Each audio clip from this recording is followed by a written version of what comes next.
కాంగ్రెస్ లో రేవంత్ ఆట ముగిసినట్టేనా? ఇటీవలి పరిణామాలకు తోడు తాజాగా ఎమ్మెల్సీ అభ్యర్థుల ప్రకటనతో ఇదే విషయం తేలిపోయింది. ఆయన తన సహచరుడు వేం నరేందర్ రెడ్డికి టికెట్ ఇప్పించుకునేందుకు చేసిన ప్రయత్నాలు ఫలించకపోగా ప్రకటించిన ముగ్గురు అభ్యర్థుల్లో రేవంత్ రెడ్డి మనిషి ఒక్కరూ లేకపోవడంపై గాంధీభవన్ వర్గాల్లో చర్చ జరుగుతోంది. కాంగ్రెస్ లో రేవంత్ రెడ్డి గుత్తాధిపత్యానికి కాలం చెల్లిందనే వాదనలు వినిపిస్తున్నాయి.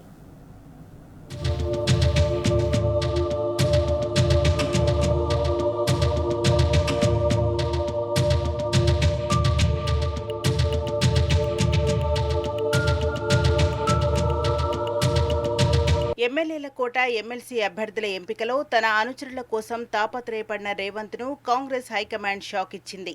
తన సన్నిహితుడికైనా టికెట్ ఇవ్వాలని ఆయన చేసిన వేడుకోలను అధిష్టానం లైట్ తీసుకుంది.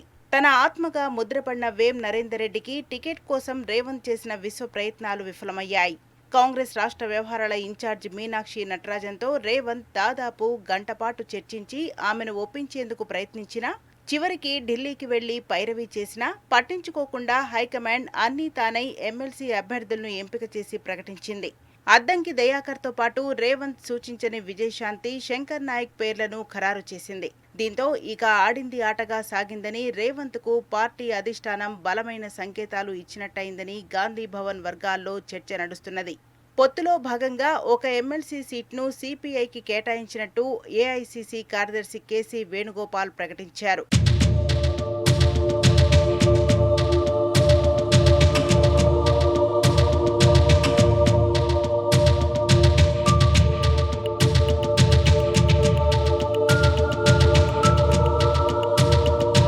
ఓసీ కోటాలో తనకు అత్యంత సన్నిహితుడు వేం నరేందర్ రెడ్డికి టికెట్ ఇప్పించుకునేందుకు రేవంత్ రెడ్డి కాంగ్రెస్ సీనియర్ నాయకులను అడగదొక్కారన్న చర్చ గాంధీభవన్ వర్గాల్లో నడుస్తున్నది.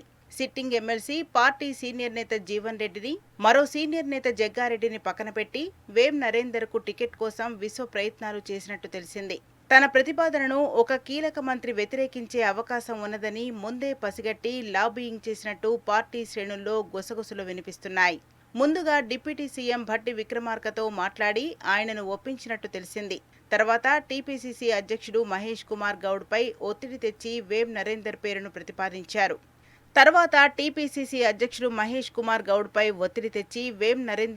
ప్రతిపాదించారు.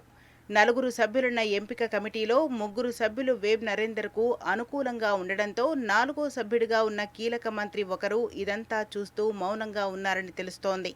రేవంత్ రెడ్డి పట్టుబట్టి వేం నరేందర్ రెడ్డి, విజయభాయి పేర్లతో పాటు అద్దంకి దయాకర్ పేరును అధిష్టానానికి పంపగా వారిలో ఇద్దరిని పక్కన పెట్టిన అధిష్టానం అద్దంకి మాత్రమే అవకాశమిచ్చింది. గతంలో ఇచ్చిన హామీ మేరకు విజయశాంతి పేరును అధిష్టానం ఎంపిక చేయగా శంకర్ నాయక్ కోసం పార్టీ సీనియర్ నాయకుడు జానారెడ్డి ఏకంగా అధిష్టానం వద్దే చక్రం తిప్పినట్టు చర్చ నడుస్తున్నది.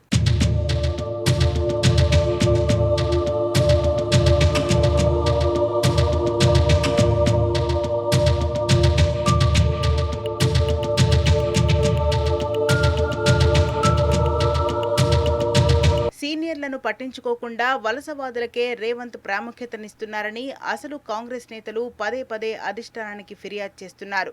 ఈ క్రమంలోనే రేవంత్ కు అత్యంత సన్నిహితులుగా ముద్రపడిన కాంగ్రెస్ వ్యవహారాల ఇన్ఛార్జి దీపాదాస్ మున్షీని తెలంగాణ బాధ్యతల నుంచి హైకమాండ్ తప్పించింది. ఆమెకు బదులు రాహుల్ గాంధీ సొంత టీం సభ్యురాలు మీనాక్షి నటరాజన్ను రాష్ట్ర ఇన్ఛార్జిగా నియమించారు. మీనాక్షి రావడంతోనే తెలంగాణ కాంగ్రెస్ లో రేవంత్ రెడ్డి గుత్తాధిపత్యానికి కాలం చెల్లిందనే వాదనలు వినిపించాయి. మీనాక్షి రాక రేవంత్ మార్పునకు తొలిమెట్టు అని కూడా పార్టీ శ్రేణుల్లో ప్రచారమైంది. ఈ చర్చ సాగుతుండగానే తాజాగా ఎమ్మెల్సీ అభ్యర్థుల ఎంపిక వ్యవహారాన్ని పూర్తిగా తమ చేతుల్లోకి తీసుకోవడం, రేవంత్ ప్రతిపాదించిన అభ్యర్థుల పేర్లను పక్కన పెట్టి రేవంత్ ఢిల్లీకి రాకుండా నిరోధించటం, అధిష్టానం అనుకున్న వాళ్లకే టికెట్లు ఇవ్వడం చకచకా జరిగిపోయాయి. ఈ దెబ్బతో రేవంత్ కు గడ్డుకాలం మొదలైనట్టేనని పార్టీ శ్రేణులు భావిస్తున్నాయి.